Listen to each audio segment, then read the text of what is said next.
Welcome to office zone. আজকে MS এক্সেলের 3 নম্বর part, সেটা হলো ইনসার্ট মেনু। আপনাদের আজকে আমি এই ইনসার্ট মেনুটাই শেখাবো। আচ্ছা, প্রথমে আছে পিভট টেবিল। এখন পিভট টেবিলটা আমি যদি এখানে দেখাই তাহলে কিন্তু আপনারা জিনিসটা বুঝবেন না, কারণ অনেক লং হয়ে যাবে, অনেকেই হয়তো দেখবে না। এটার জন্য আলাদা করে ভিডিও দিতে হয়, কেমন? এই জন্য আমি এটা দেখালাম না। এটার লগে এটা কানেক্টেড। আচ্ছা, তারপর আছে টেবিল। টেবিলটা হলো যেমন আপনি এই টেবিল মানে এতটুক টেবিল করে ডিজাইন করতে চাচ্ছেন, তাহলে এতটুকু সিলেক্ট করে আপনি যদি টেবিলে ক্লিক করে জাস্ট একটা ওকে দেন, দেখেন আমার কিন্তু ডিজাইনটা তৈরি হয়ে গেছে। এখন চাইলে কিন্তু আপনি এই এখান থেকে একটা টেবিলে যে কোনো জায়গায় সিলেক্ট করে আপনি কিন্তু জিনিসটা চেঞ্জ করতে পারেন। দেখছেন, এটা মূলত টেবিলের কাজ। আমি এটাকে ডিলিট করে দিচ্ছি। আচ্ছা, টেবিলের পরে আছে কি ইনস্ট্রাকশনস। হ্যাঁ, এটা হলো আপনি যদি এটা ক্লিক করেন, দেখেন picture, shapes, icon, 3D, smart art এবং স্ক্রিনশট। এটি এমএস ওয়ার্ডে আপনারা দেখছিলেন। আচ্ছা, প্রথমে পিকচার। পিকচার হলো ওই যে এমএস ওয়ার্ডের মতোই, আপনি যদি কোনো কিছু পিকচার আনতে চান তাহলে পিকচারে ক্লিক করে দ্য ডিভাইসে ক্লিক করে যেমন যে কোনো একটা পিকচার আপনি এখান থেকে আনতে পারবেন। আমি যেমন এই পিকচারটি আনছি, দেখেন, ঠিক আছে? আমি একটু ছোটো করে নিলাম। মানে এটা হলো মূলত পিকচারের কাজ, এভাবে রাখতে পারবেন। হ্যাঁ, তারপর পিকচারে দেখেন এখানে পিকচার ফরম্যাট নামে কিন্তু একটা অপশন আছে। এটাই চাইলে আপনি কিন্তু জিনিসটা এডিট করতে পারবেন। দেখছেন, যে কোনো স্টাইলে। এটা আপনারা সিম্পলভাবে দেখে নেবেন, সমস্যা নেই। আচ্ছা, এরপর আছে শেপ। শেপের কাজটা তো আমরা জানি, এটা এমএস ওয়ার্ডে খুবই গুরুত্বপূর্ণ। যেমন রেক্টেঙ্গেল, লাইন, তারপরে যে এইভাবে বক্স রাখতে হয়, তাই না? এটা আপনারা নিজে নিজেই পারবেন, অধিকাংশ এমএস ওয়ার্ডের মতনই। তারপরে আছে আপনার আইকন। কোনো আইকন লাগলে আপনি নিতে পারবেন এবং 3D মডেলও লাগলে নিতে পারবেন। স্মার্ট আর্ট হলো ওই যে এমএস ওয়ার্ডের মতন, এটা শিখছিলেন। আর স্ক্রিনশটও, এখানে যদি স্ক্রিনশটে ক্লিক করে স্ক্রিন ক্লিপিং দেন, দেখেন আমার কিন্তু একটা ঝাপসার মতো আসবে। এখন আপনি এতটুকু যদি স্ক্রিন করতে চান তাহলে স্ক্রিনশট দিয়ে দেখেন অটোমেটিক কিন্তু এখানে আইসা পড়ছে। ঠিক আছে?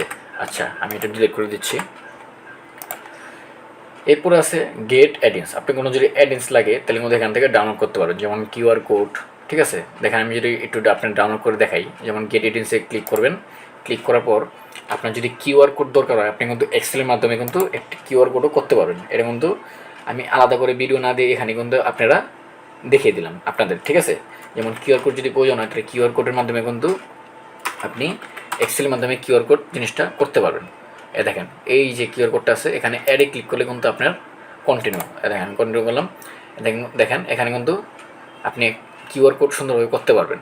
দেখেন, দেখছেন? এখন আপনি এখানে কোনো ওয়েবসাইটের লিঙ্ক বা আপনি নাম দিলেন, যেমন আমি নাম দিলাম। হ্যাঁ, দেখছেন? এখন ইনসার্ট দিলে কিন্তু আমার কিউআর কোডটা তৈরি হয়ে যাবে। এখন আপনি চাইলে সাইজ বড়ও করতে পারেন, আবার ছোটো করতে পারেন, এবং এটা চাইলে কালারও দিতে পারেন। এরপর যদি ইনসার্ট দেন, দেখেন আমার কিন্তু জিনিসটা একটু লোডিং হচ্ছে অবশ্য।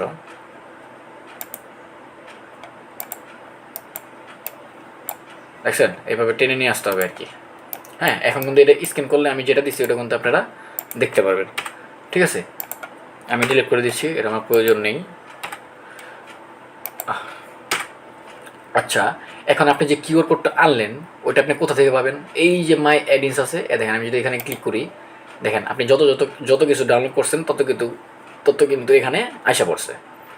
ঠিক আছে, দেখেন আমি এটি আগে অনেক ডাউনলোড করা ছিল, এই জন্য এখানে দেখাচ্ছে। এই যে আমি কিউআর কোডটা ডাউনলোড করছিলাম। ঠিক আছে, এখন ক্লোজ করি।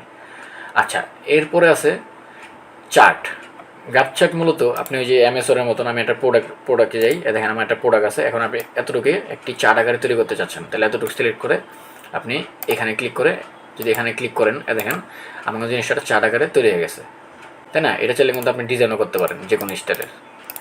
ঠিক আছে, এটা আপনার দেখে নিতে পারবেন, সমস্যা নেই। আমি একটু Ctrl Z দিয়ে ব্যাকে যাই। আচ্ছা, এরপরে কি আছে? এরপরে এটা আপনি দেখে নেবেন, সব সেম, এগুলো প্রয়োজন বেশি পড়ে না। আচ্ছা, এরপরে মোস্ট একটা ইম্পর্ট্যান্ট জিনিস আছে, এটা আমি এটা ডিলিট করে দিচ্ছি।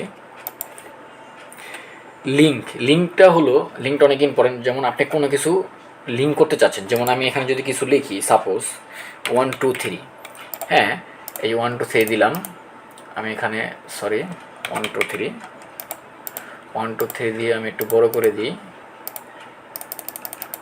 এটা কালার দিলাম। এখন আপনি চাচ্ছেন এটাকে ক্লিক করলে জানি আমার এই যে প্রোডাক্ট শিটটা এটা জানি কানেক্ট হয়ে যায়, মানে একটা ক্লিক করলে কিন্তু আপনি এখানে যেতে পারবেন।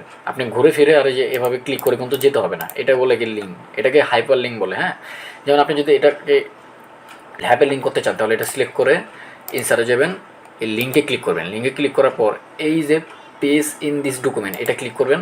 দেখেন প্রোডাক্ট নামে কিন্তু আমার একটা শিট আছে, এটা ক্লিক করে জাস্ট আপনি ওকে ক্লিক করেন। দেখেন এখন যদি দেখেন আমি এটা যদি সামনে যাই একটা হাতের মতো চিহ্ন আসে, তাই না? এখন যদি আপনি ক্লিক করেন দেখেন অটোমেটিক কিন্তু আপনি নিয়ে নিছে। তো এইভাবে করে কিন্তু আপনি লিঙ্কগুলো করতে পারবেন। এরপরে কি আছে, টেক্সট আছে। টেক্সট আছে, টেক্সট বক্স, আপনি কোনো টেক্সট বক্স নিলে এখানে কিছু লিখতে পারবেন। তারপর আর অনেক কিছু আছে, হেডার ফোডার, এটা আপনি জানেনি। এমএস এক্সেল এমএসওডি দেখাইছিলাম। ওয়ার্ড আর্ট, আপনি কোনো কিছু লিখতে চাইলে এভাবে সুন্দরভাবে লিখে সাপোজ এভাবে করে আপনি ধরে এখানে বসাই দিতে পারবেন, ঠিক আছে? এরপর আছে আপনার সিগনেচার লাইন অফসেট, এটি এমএসওডি দেখেছিলাম। ইকুয়েশন সিম্বল একই, ঠিক আছে? আচ্ছা, ইনসার্ট মেনু অবশ্য এতটুকুই। আর পিভট টেবিলে একটা আলাদা করে ভিডিও না দিলে কিন্তু আপনারা বুঝবেন না, এটা আমি আগেই বলে দিয়েছি। তো ভিডিওটি যদি ভালো লেগে থাকে অবশ্যই সাবস্ক্রাইব এবং লাইক দিয়ে পাশে থাকবেন। ভিডিও আজ এ পর্যন্তই, সবাই ভালো থাকবেন, আল্লাহ হাফেজ।